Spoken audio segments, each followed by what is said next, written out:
I gave it all for a fantasy. Is anybody gonna remember me? What's good, everybody? It's your boy.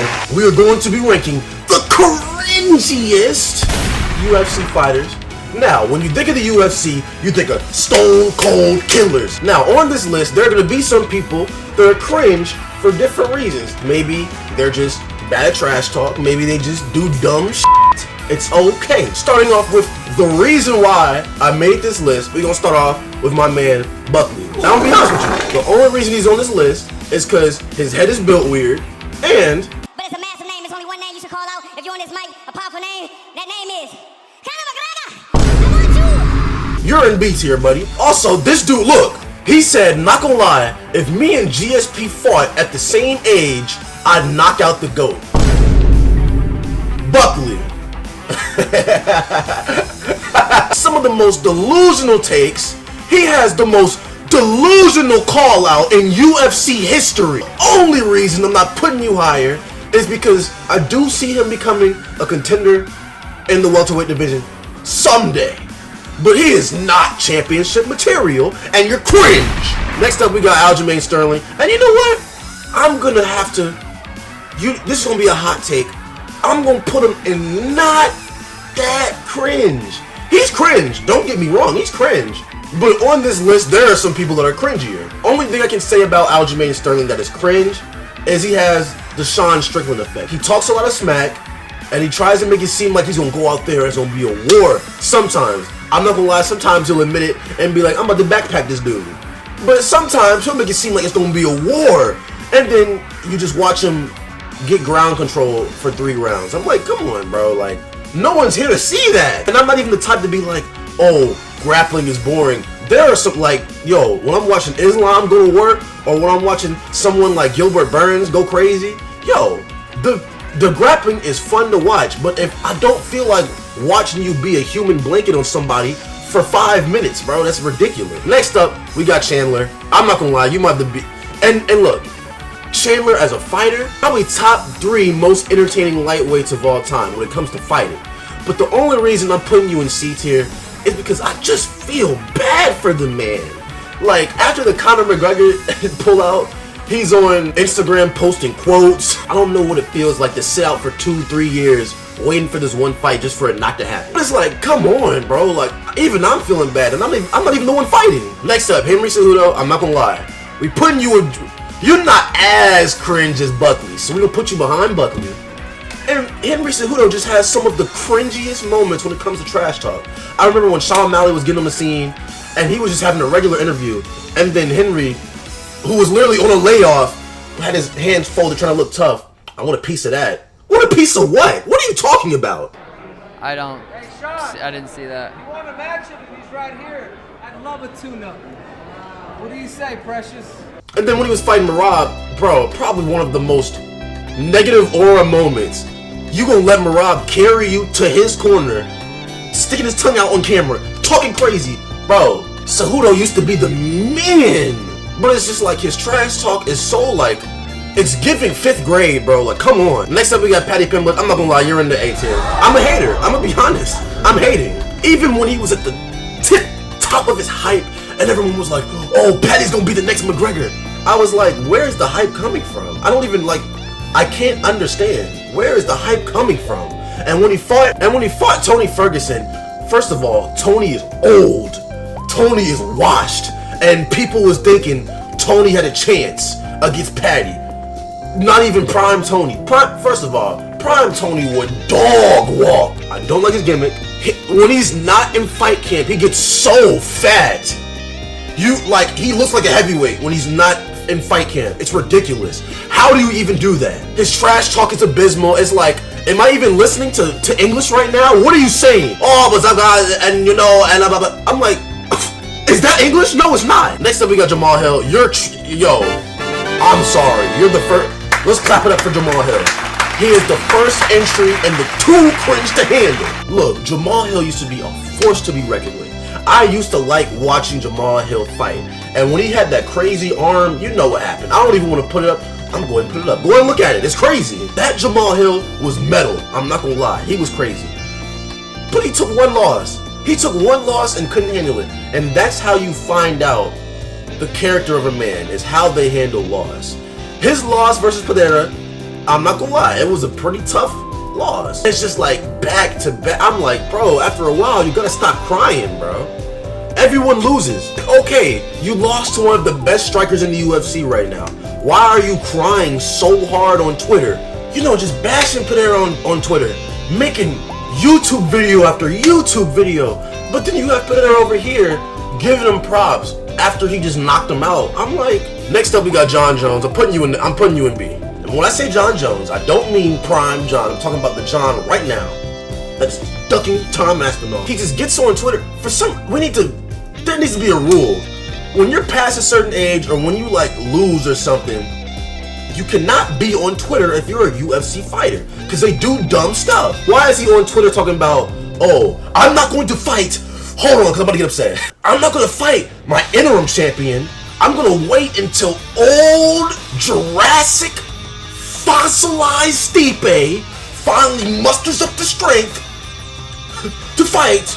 And then after that, I'm thinking like, all right, well maybe it's a legacy fight, maybe, you know. But then he's gonna come out and say, oh, I wouldn't mind fighting Alex Pereira. What do you do? You have a fight. You have your champion. Look, I'm over here spitting because I'm crazy. You have your interim champion. Imagine being the interim champion and having to defend your interim belt. Has that ever happened before? 9 times out of 10. If any other fighter was in Jon Jones' shoes, they would be stripped. Dominic Reyes, you just didn't do enough, and you know that. Tom Aspinall comes up. Maybe someday, bro.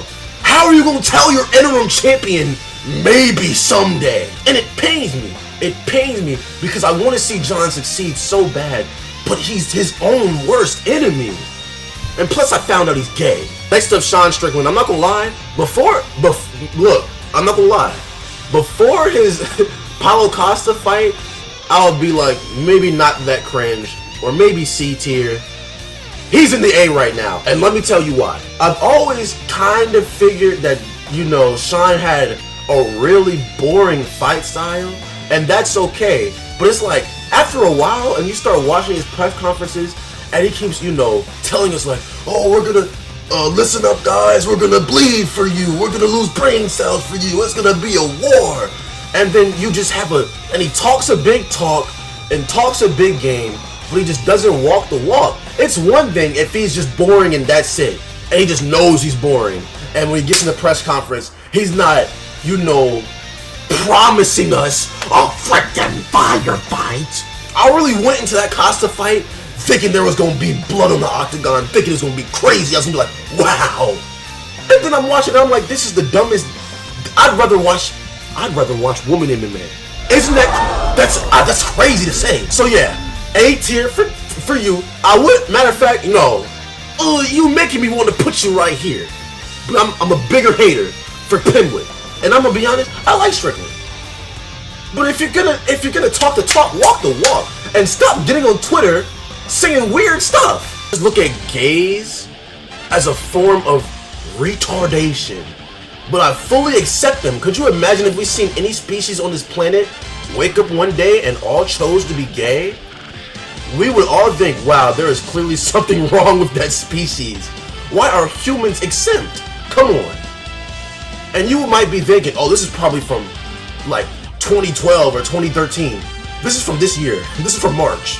Like, I just feel like he's trying too hard to be based, or too hard. He's trying too hard to be edgy. And it's like, after a while, it's like, it's obviously performative. But let me actually move on this time. I'm sorry. Next up, we got Ian Garry. I'm gonna be honest, you're in like, yeah, you're high up there, buddy. You're high up there. Look, trash talk, his terrible trash talk aside. Okay, I'm not even gonna try and, I was gonna be like, terrible fights. No, his fights can be boring sometimes, but sometimes he knows how to put on a show. I mean, I just don't like his persona. He's very cringy at the press conferences. He's very disrespectful. I remember he had a fight with this one fighter and then posted like the KO trying to like make fun of him. I'm like, have some respect. And it's like, you have negative aura. Like, people think you're a cuck. He's another person that I feel like just tries too hard. Not as hard as Strickland, and that's why I'm putting him below, but you're just trying too hard to be someone you're not. Come to the press conference with some authenticity. Stop trying because that's why you look cringe. People know you're not like that. You're so cringe, I'm not even gonna give you the time of day to continue. Next up, we got Israel Adesanya. Oh my gosh, bro. This is another reason, this guy right here is, what I was gonna say, is he's probably the main reason that I made this video. I used to be an Israel Adesanya fan, I'm not gonna lie.